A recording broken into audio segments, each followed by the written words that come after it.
আজকের যে বিষয়টা নিয়ে কথা বলতে চাই সেটা হচ্ছে জাপানে একটা সিস্টেম আছে উইদাউট আইএলস এবং জাপানি ভাষা শেখা ছাড়া জাপানে কিভাবে আসা যায় এই বিষয়টা বলবো এবং আপনার কোন প্রোগ্রামে আসতে পারবেন এবং তার সাথে সাথে একটা নেগেটিভ সাইডও বলবো যে আপনারা এখানে আসার পরে কি কি প্রবলেম ফেস করবেন। তো চলুন ভিডিওটা শুরু করি। আপনারা যারা নতুন ভিউয়ার্স আছেন তারা অবশ্যই আমার চ্যানেলের সাবস্ক্রাইব করে এবং যদি ফেসবুক পেজ থেকে দেখে থাকেন তাহলে ফলো দিয়ে রাখবেন। জাপানের টুকটাক ছোটোখাটো অনেক কিছু ইনফরমেশান আমি আমার চ্যানেলে দিয়ে থাকি। তো চলুন মূল ভিডিওটা শুরু করি।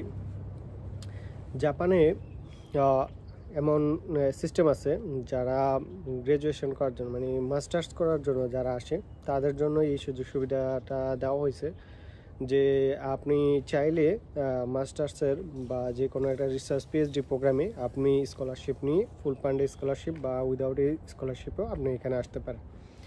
তো সেই ক্ষেত্রে আপনার কোনো আইএলটিএসের রিকোয়ারমেন্ট নাই এবং জাপানি ভাষাও রিকোয়ারমেন্ট নাই, বাট আপনার যেই ব্যাকগ্রাউন্ডে এডুকেশন আছে সেই এডুকেশনের মোটামুটি আপনার রেজাল্ট মোটামুটি ভালো হইলেই হবে।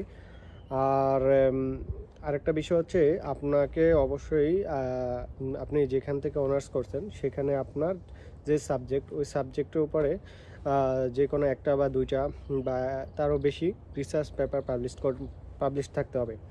এটা ম্যান্ডেটরি রিকোয়ারমেন্ট। যাদের রিসার্চ পেপার পাবলিশ থাকে তারা সহজেই এটা পেয়ে যায় এবং সহজেই স্কলারশিপটা পেয়ে যায়। আর যাদের রিসার্চ পেপার পাবলিশ নেই তারাও পায়, তবে তাদের জন্য একটু টাফ হয়ে যায় আর কি। তবে পায়, এটা যদি চেষ্টা করে তাহলে পাওয়া যায়।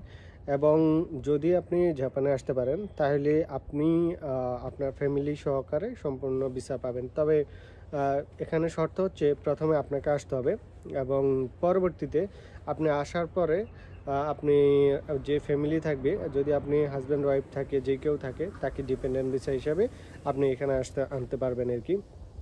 এই হচ্ছে বিষয়। আর আরেকটা বিষয় হচ্ছে আসার সিস্টেম হচ্ছে, ধরেন কি আপনি যদি আপনার যেটা অনার্সের যে সাবজেক্টটা ওই সাবজেক্ট অনুযায়ী আপনি একটা ভার্সিটি খুঁজবেন। সেখানে আপনার ধরেন কি বিভিন্ন পাবলিক ইউনিভার্সিটিগুলো আছে যেগুলোতে আপনার সাবজেক্ট ম্যাচ করে। ওই প্রফেসরকে আপনার টোটালি এডুকেশন ব্যাকগ্রাউন্ডের একটা ডিটেলস লিখে এবং আপনার কি কি অর্জন এইরকম একটা সিভি তৈরি করে প্রফেশনালি, এবং এটা ইংলিশে হলেও চলবে, কোনো সমস্যা নেই। ওইটা তৈরি করে আপনি ওই প্রফেসরকে মেল করতে পারেন। এটাকে প্রপোজ মেল বলা হয়। তো প্রপোজ মেলটা করার পরে যখন প্রফেসর আপনার সাথে কথা বলবে বা আপনার সিভি দেখে ইমপ্রেস হবে, তখনই আপনার মোটামুটি বলা যায় যে 90% কাজ হয়ে গেছে। কারণ হচ্ছে প্রফেসর ওকে থাকলে আপনার ভিসা 100% হয়। এই ভিসা কখনো মিস হয় না জাপানের। তো এ হচ্ছে বিষয়। এবং প্রফেসরের সাথে আপনারা ডিটেলসে সব কিছু জেনে নেবেন স্কলারশিপের বিষয়, কারণ এসব ভার্সিটিতে আপনার টিউশন ফিগুলো অনেক বেশি হয়ে থাকে, যেটা আপনার এখানে এসে পার্ট টাইম জব করে এটা ম্যানেজ করা অসম্ভব। তো এটা ভালো মতো কনফার্ম করে নেবেন। আর আরেকটা বিষয় হচ্ছে, জাপানে যখন আসবেন সেখানে আপনার স্কলারশিপের যে সুযোগ সুবিধাটা সেটা আপনার সপ্তাহে আপনাকে 28 ঘন্টা কাজের সুযোগ আছে। এটা সকল স্টুডেন্ট পায় এবং সরকার থেকে প্রায় 1.5 লাখ ইয়েনের মতো একটা স্কলারশিপ দেয়, এবং যেখানে আপনার টিউশন ফি থাকে না, টোটাল খরচের উপর আর কি।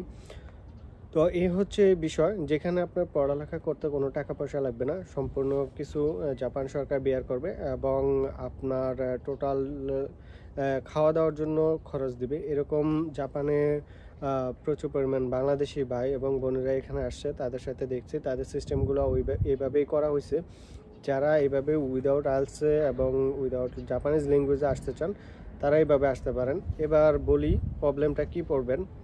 প্রবলেমটা হচ্ছে, আপনি যখন জাপানে আসবেন, জাপানি ভাষা তো আপনি জানেন না, তখন আপনার যদি আপনার জব করতে ইচ্ছে হয় তাহলে আপনি জব সহজে পাবেন না, এবং যদিও পান তাহলে ফ্যাক্টরি টাইপের এসব জবগুলা পাবেন যেখানে ভাষার কোনো প্রয়োজন হয় না, এগুলা টুকটাক পারলেই ছাড়ে। তো এরকম জব পাবেন যেখানে ভাষার কোনো প্রয়োজন হয় না। আর যারা থাকবে তারা হয়তো টুকটাক ইংরেজি জানেই হালকা পাতলা আর কি, মানে আই ইউ, লেফট রাইট এরকম ইংরেজি জানে আর কি। তো এ হচ্ছে বিষয়। তবে যখন আপনার সব কনফার্ম হয়ে যাবে তখন টুকটাক জাপানি ভাষা শিখে আসলে এখানে সব কিছু সারভাইভ করতে সুবিধা হয় আর কি। তো এই ছিল আজকের ভিডিও। যদি কারো কোনো প্রশ্ন থাকে এই বিষয়ে তাহলে কমেন্টে করতে পারেন, এটার সুন্দরভাবে অ্যান্সার দেওয়ার চেষ্টা করব। আরও ডিটেলসে যদি আরও কারো প্রয়োজন হয় তাহলে আরও ডিটেলসে তৈরি করে আপনাদেরকে দেওয়ার চেষ্টা করব। তো সবাই ভালো থাকবেন, সুস্থ থাকবেন, আল্লাহ হাফেজ।